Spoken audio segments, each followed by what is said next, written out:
나는 누구의 제자인가? 라는 그런 관점으로 말씀을 상고해 보십시다.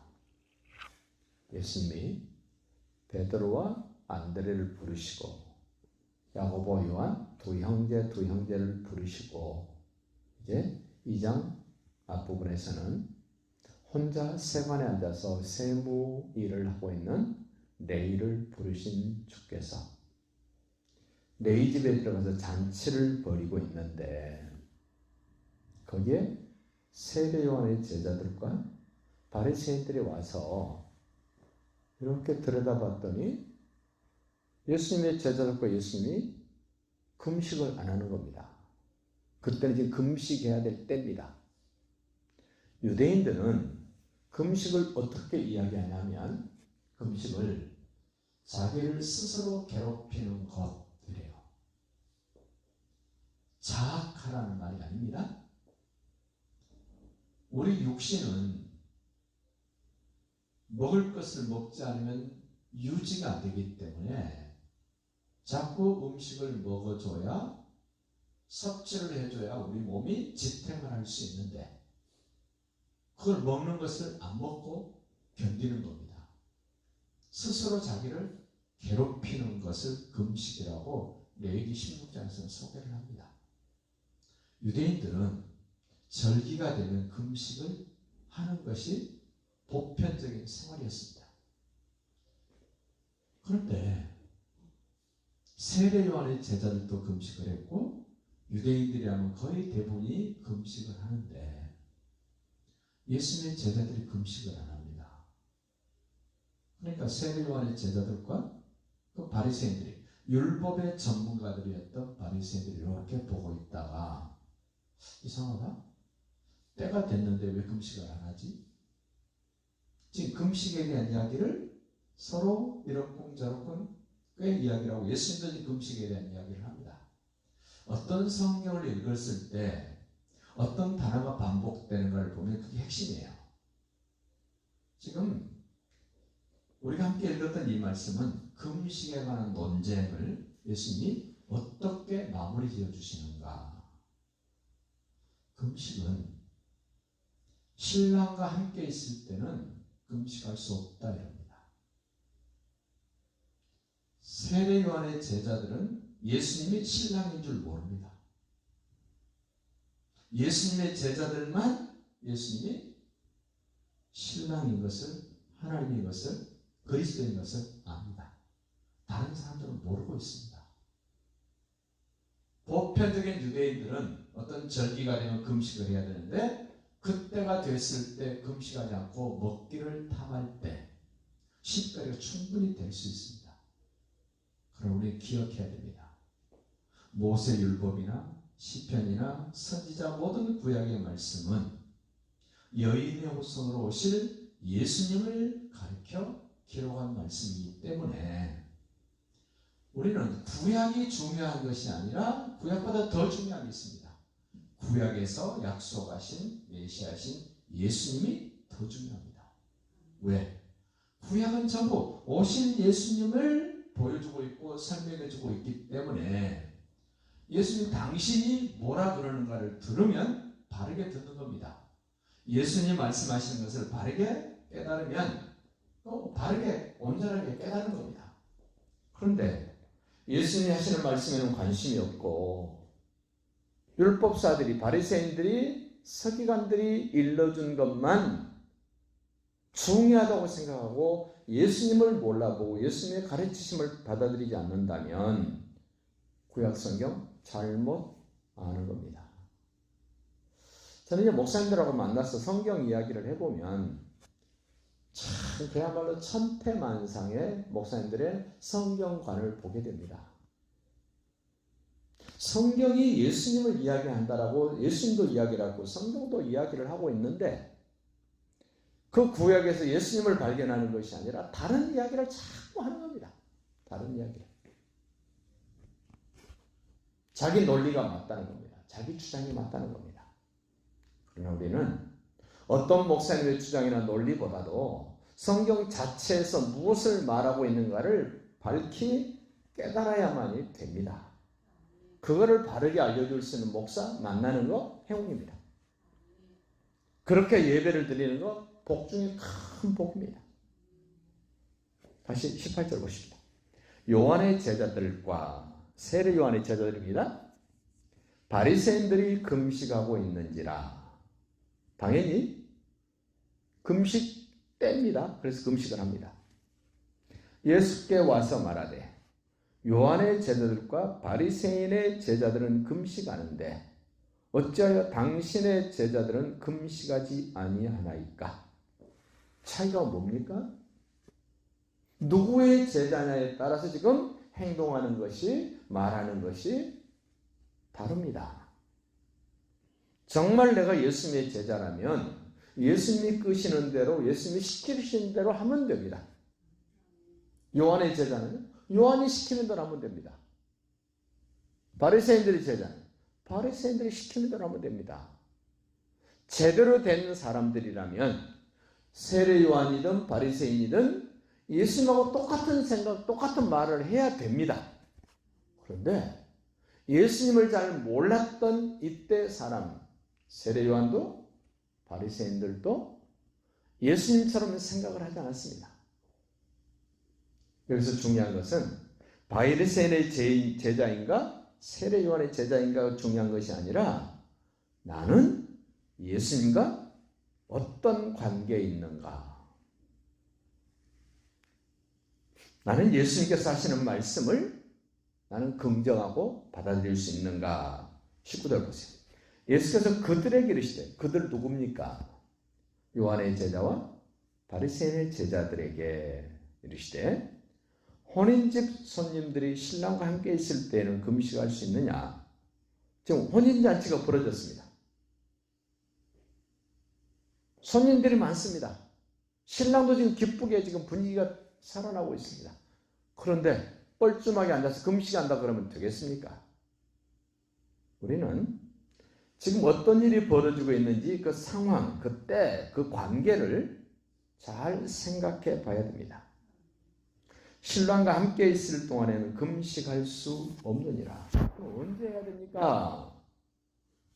20절 소개합니다. 그러나 신랑을 빼앗길 날이 이르리니 그날에는 금식할 것이니라. 신랑을 빼앗길 날이 온답니다. 이 빼앗길 날이 언제입니까? 예수님이 십자가에 달려 죽으시게 될 날 온답니다.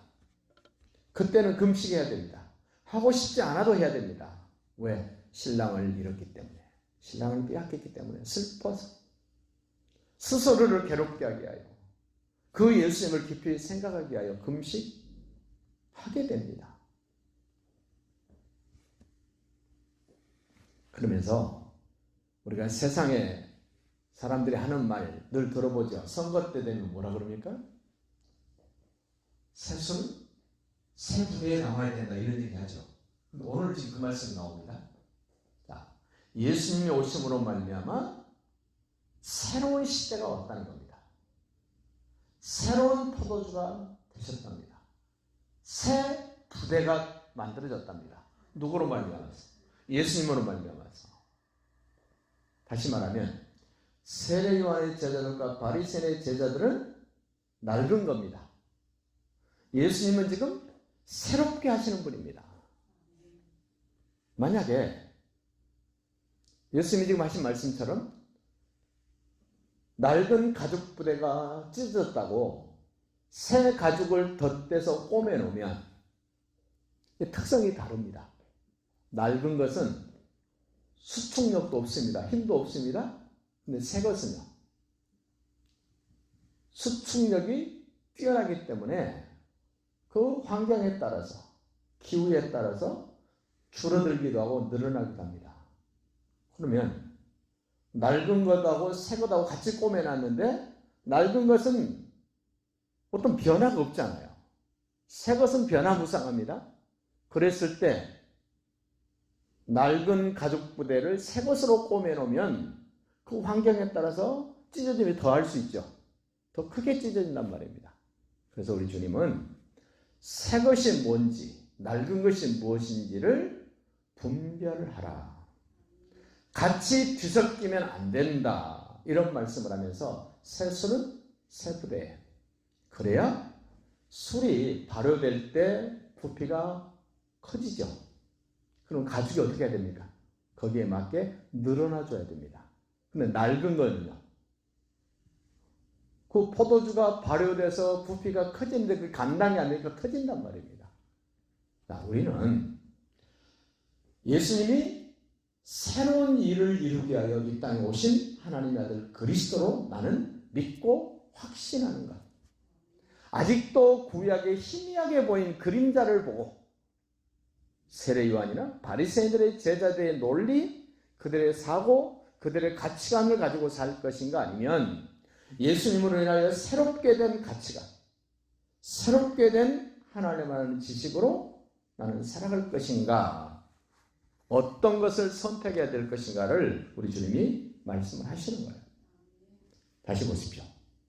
21절 생배 조각을 낡은 옷에 붙이는 자가 없나니. 그렇죠. 이거 일반적인 상식적인 얘기입니다.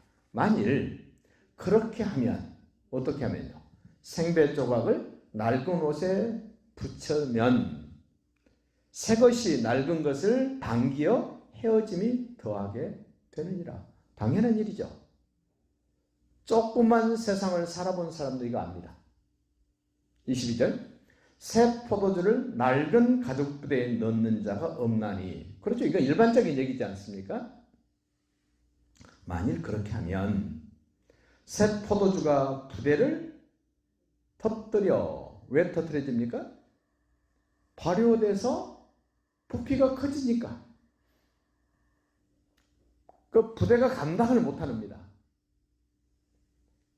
그럼 우리에게 연결시켜 보십시오. 새 포도주 대신 예수님이 내 안에 들어오면 나 어떻게 됩니까?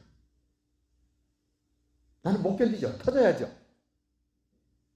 예수님이 나에게 역사를 하시면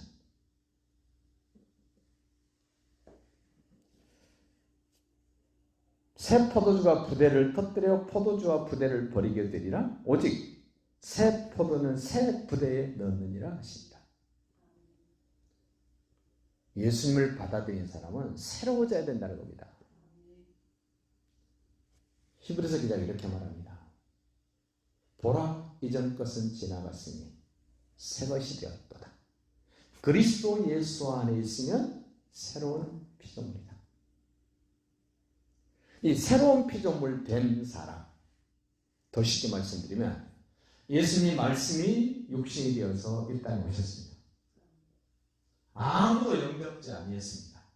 그러나 그 중에 예수님을 하나님 아들 그리스도로 영접한 사람이 있었습니다. 그 사람을 일컬어서 하나님께로부터 난 자, 하나님의 자녀가 되는 권세를 주셨다. 그렇게 예수님을 하나님 아들 그리스도로 인정하고 받아들일 수 있는 사람은 집안이 좋아서 된 것 아니랍니다. 세상적인 것으로 된 것 아니요, 육신적으로 된 것 아닙니다. 오직 하나님께로서 다시 태어난 사람만 예수를 하나님의 아들 그리스도라고 인정하고 받아들이고 따른다는 사실. 나는 과연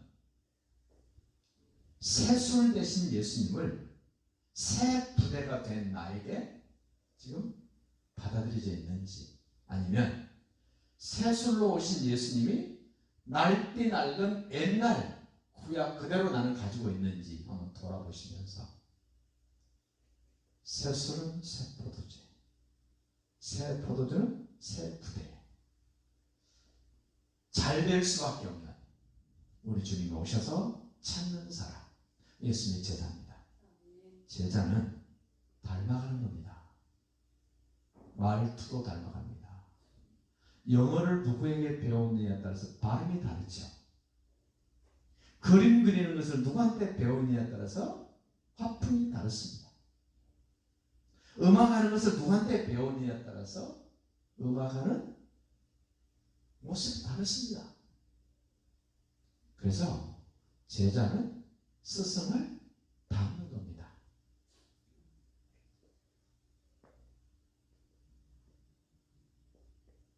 어떤 외화 가운데 이런 얘기가 있어요. 베토벤이 제자를 모집합니다.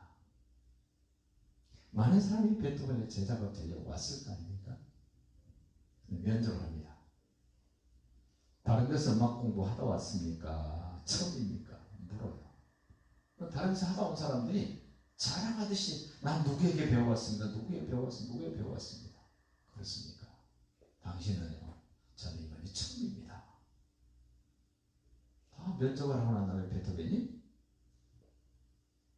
그 수업료를 부과를 합니다. 다른 데서 배워온 사람은 배를 더 내라 그러고 처음 배우러 온 사람에게는 반만 내라 그럽니다. 다른 데서 공부 꽤나 하고 온 사람들이 열받았잖아요. 우리는 공부도 많이 하고 왔는데 왜 우리는 비싸게 내라 그럽니까? 쟤는 아무것도 모르는데 왜 반만 내라 그럽니까? 그러자 베토벤이 멋진 말을 합니다. 이상하고 잘못된 교육을 받아온 사람을 바꿔놓는 것은 배나 힘이 든단다. 차라리 모르고 왔으면 시키는 대로 가르쳐준 대로 하면 되는데 너네들은 지금 다 왜곡되게 잘못되게 좀 다 가지고 있지 않냐. 그거 빼내고 새롭게 집어넣으려니까 얼마나 힘드냐. 그래서 나는 너네들한테는 배를 받고 이 사람한테는 반만 받는다. 어떠세요? 맞는 것 같습니까? 우리 기독교인들이 성경 따라 믿는 생활을 하는 것이 아니라 성경과 안 맞는 믿음 생활하는 모습이 너무 많습니다. 왜? 잘못 가르쳐 놓으니까. 잘못 배워 놓으니까. 오늘 예수님이 그러세요. 금식? 그래 좋다. 왜 하느냐 금식? 언제 하느냐? 주님을 신랑을 잃어버릴 때, 빼앗길 때 금식해라. 그러나 지금 신랑하고 함께 혼인잔치하고 있을 때는 금식 안 해도 되지 않냐. 그 주님과 나와 어떤 관계이길래 나는 지금 기뻐해야 되고 신랑을 빼앗길 때 나는 금식해야 되는가. 그런데 세리 요한과 바리새인의 제자들은 우리 주님과의 관계는 생각하지 않고 자기 스승과의 관계, 스승의 가르침에 충실해서 지금 이렇게 금식에 대한 시비거리가 된 거 아닙니까? 우리도 주님이 뭐라고 말씀하시면 더 이상 이의제기하지 않기를 바랍니다. 성경이 말씀하시면 그렇다고 인정하고 받아들이고 따를 수 있기를 바랍니다. 자기 생각을 자꾸 주장하고 얘기하면 믿음 생활이 안 됩니다. 계산을 하면요, 내가 계산하는 것보다 하나님이 훨씬 더 계산 잘하십니다. 그래서 믿음 생활할 때는 내가 계산하면 안 됩니다. 계산대로 할 것 같으면 하나님이 더 잘하시죠. 오늘 말씀하신 것처럼 금식은 자기 스스로를 괴롭게 하는데 언제 해야 되느냐? 너무 중요한 신랑을 빼앗기게 됐을 때 금식해라. 그분과의 관계를 생각하며 금식해라. 내가 그분의 뜻을 따르기 위하여 금식해라. 지금 우리는 고난주간을 지나고 있습니다. 그전에는 고난주간이 되면 여러 가지 일들을 절제된 일을 했습니다. 우리 교회는 늘 고난주간이 되면 미디어 금식을 했습니다. 금년에는 제가 말씀드리지 않았습니다. 왜냐하면 코로나19 바이러스 때문에 힘든 것 자체가 고난이라고 생각을 해서 다른 거 하지 말고 그냥 그 일에만 충실하게 주님을 묵상하면서 지냈으면 좋겠다는 생각에서 하지 않았습니다. 내가 하고 싶은 것을 절제하지 않고 고난주간을 지난다 할지라도 우리의 신랑 되신 예수님은 변함이 없습니다. 그 신랑을 빼앗기게 되는 아픔, 괴로움 똑같습니다. 그 예수님을 생각하시면서 고난주간 남은 기간도 하나님의 도우심으로 승리하셔서 아버지 하나님께 영광을 돌려드리는 행복한 의미 있는 고난주간이 되시기를 예수님의 이름으로 축복합니다.